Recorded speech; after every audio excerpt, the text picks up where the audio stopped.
What is good? Welcome back to Joshon Point mga pare. So ngayon ang pag-uusapan natin, ano kayang masasabi ng mga babae pag nakipag-date sila sa kapwa nila babae?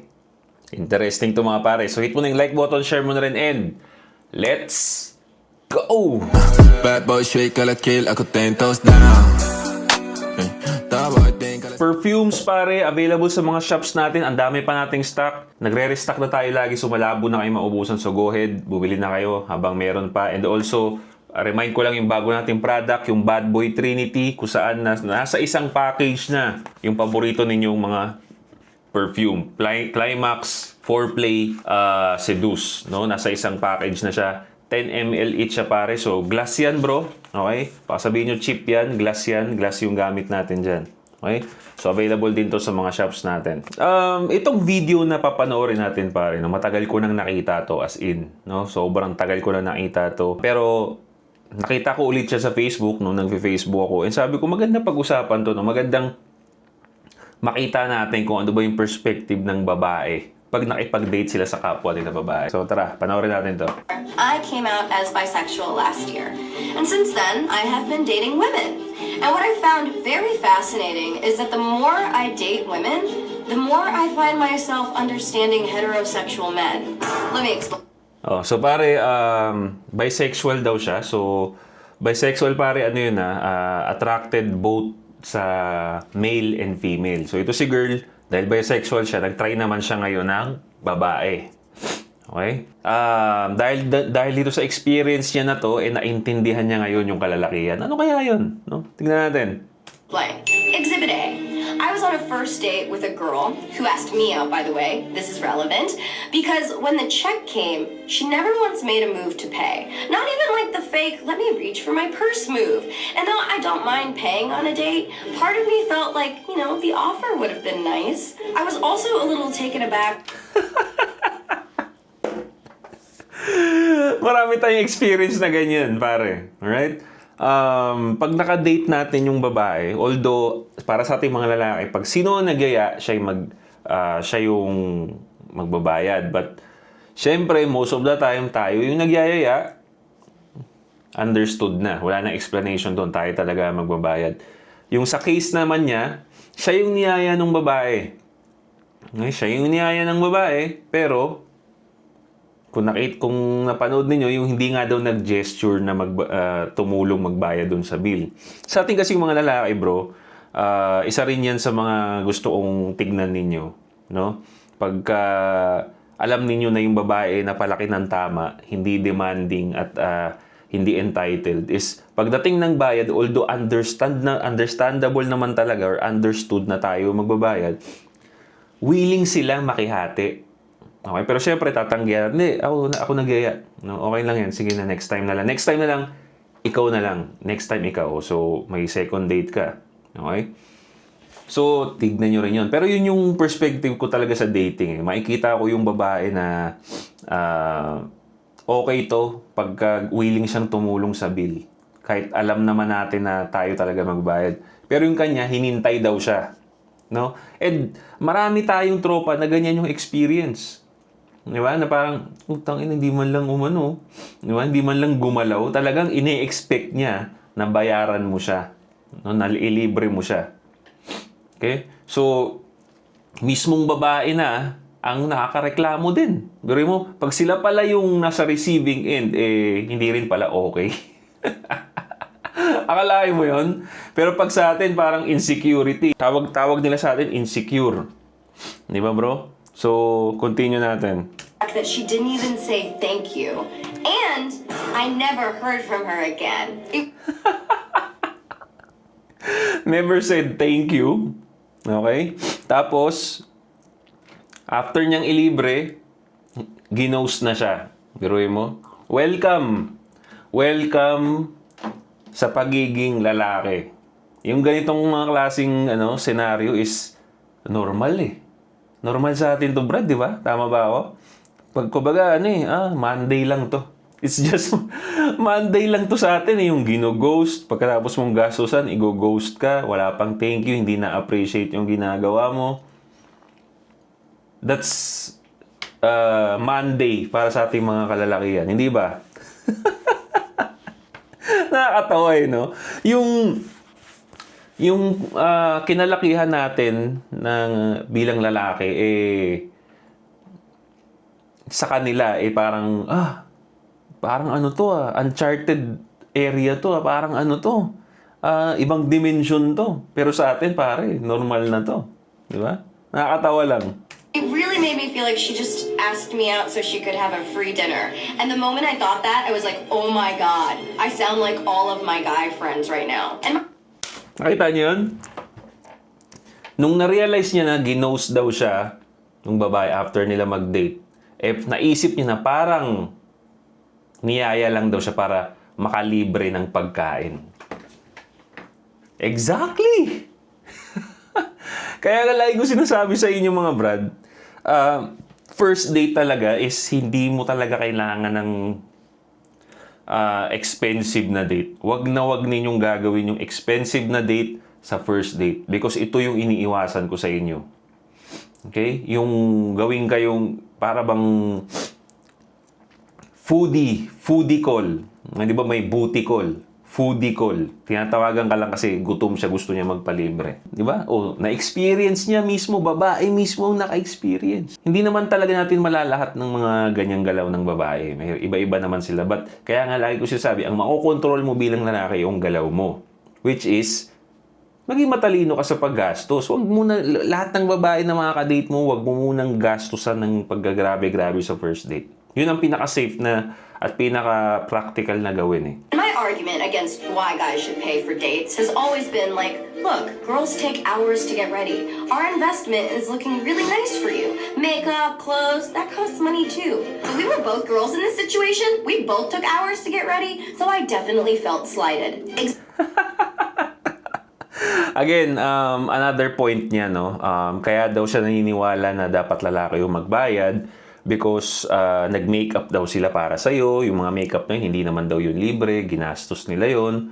So, they expect na nag-makeup sila, nagpaganda sila para sa'yo. Okay, now, this is, ano na naman to? Another confusion na naman, no? Para sa ating mga lalaki because laging lumalabas sa mga bibig ng girls na they make up or nagbibihi sila para sa sarili nila. Kung para sa sarili nyo pala yung makeup, bakit obligado kong bayaran yun? Hindi ba dapat 50-50 tayo sa date? But dito ngayon lalabas na kadalasan talaga, mga lalabas sa bibig ng girls, yung galing lang sa damdamin nila, hindi talaga nila inisip yun. So, pagka kinonekta mo yung mga pinagsasabi nila, madalas hindi na nag-make sense. Okay? Exhibit B. On another date, I went back to a girl's house and I ended up making friends with her cat. That's not a pun. I'm talking about her literal, actual animal. And she said, wow, my cat never likes anyone. I better go out and buy a wedding dress.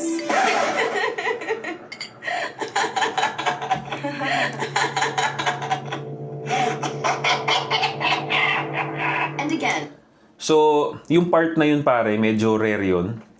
Pero, madalas yung nararamdaman yan. Sa mga nanonood dyan, alam ko na experience nyo to na lalo na yung mga nasa long-term relationship na siguro mga 5 years, 6 years. Yung nagpaparinig na sa'yo ng kasal. Okay?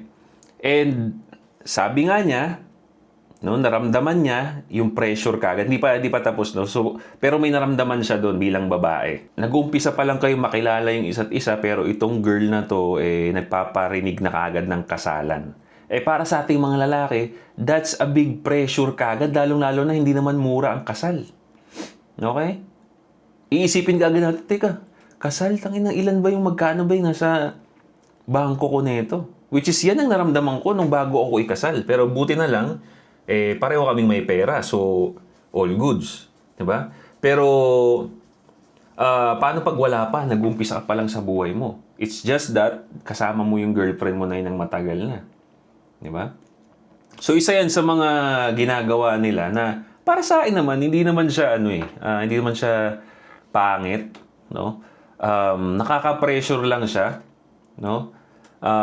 Kumbaga, kasi tayo mga lalaki gusto natin hangga't maaari bago tayo pumasok sa isang responsibilidad, handa tayo. Ang kasal, marriage, para sa atin, nakakatakot pa yan Pag kulang ka pa bilang lalaki. So, I can understand na ma-feel yung pressure nyo. Pero, yan nga yung isang sa mga ginagawa nila, yung ma-pressure. Okay? Yung ma-pressure ng mga ganyang klase. At, di ba? Hindi lang pala tayo mga lalaki. Naramdaman niya rin, bro. Naramdaman din ng babae. I felt like I got some serious perspective. I have been guilty of making these kinds of jokes on dates with men. I never really thought anything of it. I was just being silly. But then when I was on the receiving end of it, I suddenly understood the panic. And finally, Oh, di ba, bro?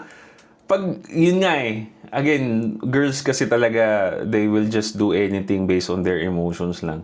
Kaya katulad nun, sasabihin nila yun na magpaparinig about sa kasal-kasal or what. Para sa kanila, joke lang yun. Kaya nga sabi ko sa inyo, huwag nyo seryosohin yung mga ganyan. So, para sa joke lang. Pero sa ating mga lalaki kasi may pressure yun. Oh. Nung siya na yung nakatanggap, babae na yung nakatanggap, nasabi niya rin sa bibig niya na ginagamit niya rin yun, yung joke na yun sa mga lalaki niyang nakadate dati, para sa kanya, joke lang yun. Pero ngayong siya yung nakatanggap, mabigat pala. No? May pressure pala. So, iba talaga bro, pagka ikaw na yung nasa receiving end no?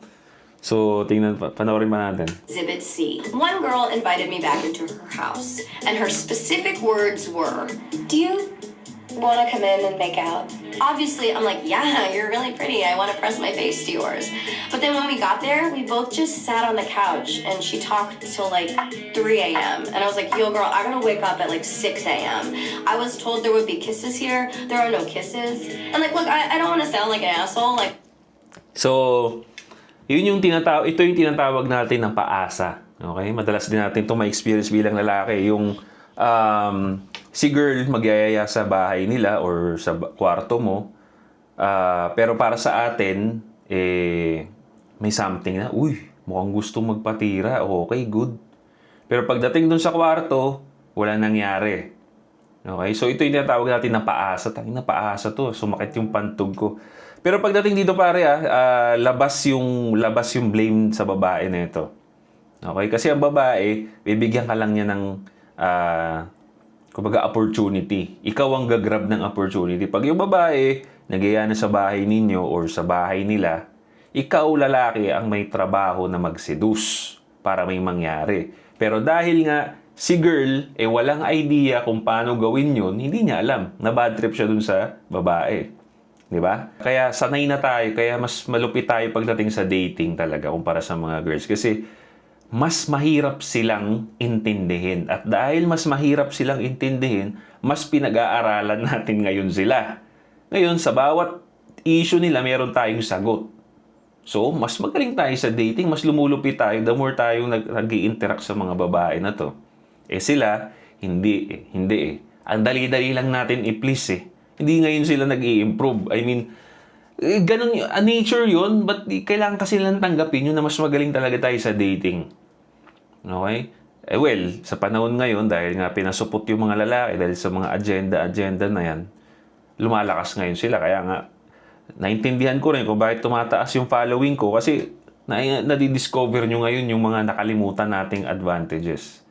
Okay? So again, itong problema niya, kasalanan niya to kasi hindi siya marunong mag-seduce dito. I don't mind talking. I love talking. But she could have said, do you want to come in and just talk? And I would have had totally different expectations for the evening. You know, finally I started falling asleep and I was like, hey, I gotta go. And Yung wala, yun nga talaga yun. Ang gagawin lang ng babae, magbigay ng opportunity. Okay?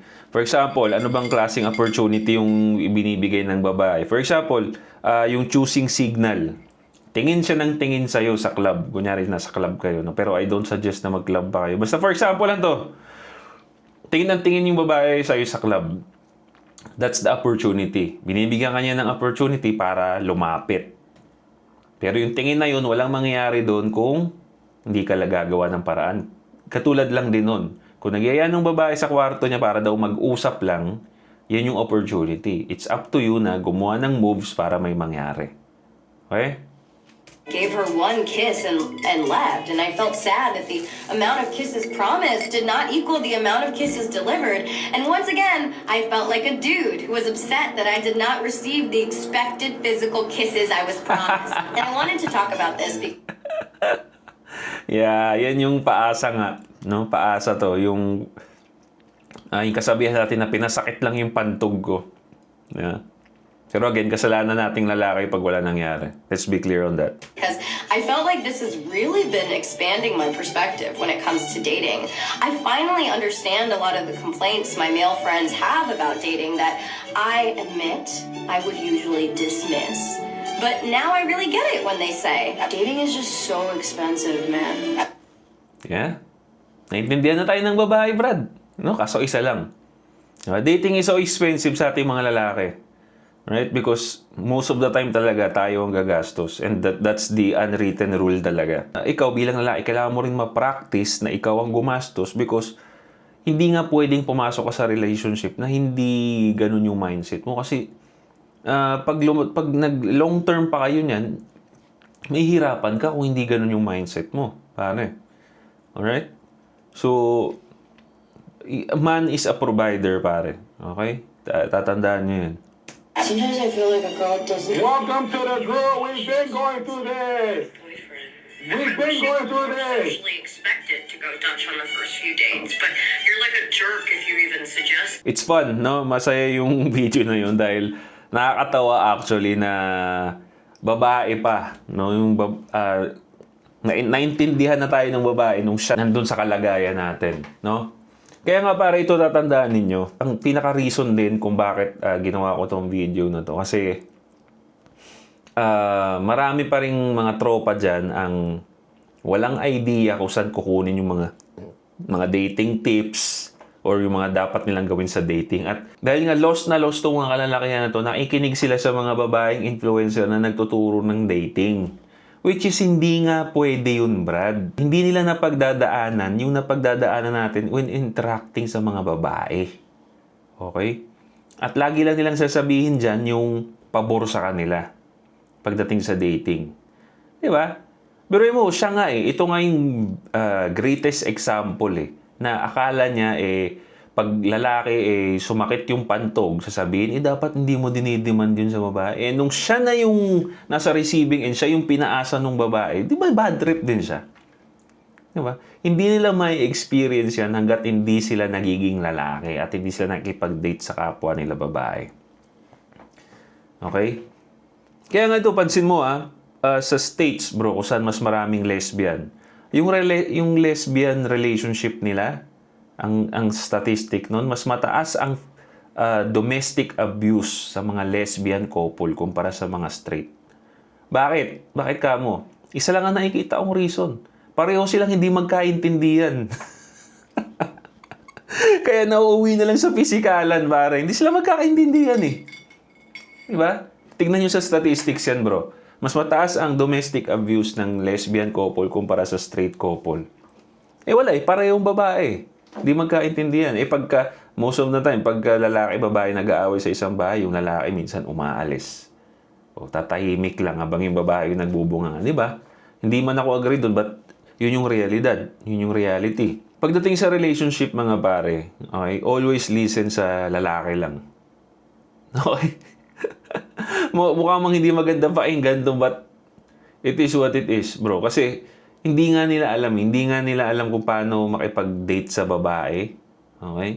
Hindi nila alam kung paano makipag-interact sa kapwa nila babae. Hindi porket friends sila sa babae, yun na yun. Hindi Magkaiba ang pakikipag-friends lang sa attraction Sa may attraction level or dun sa, basta may attraction. Magkaiba na yun Okay?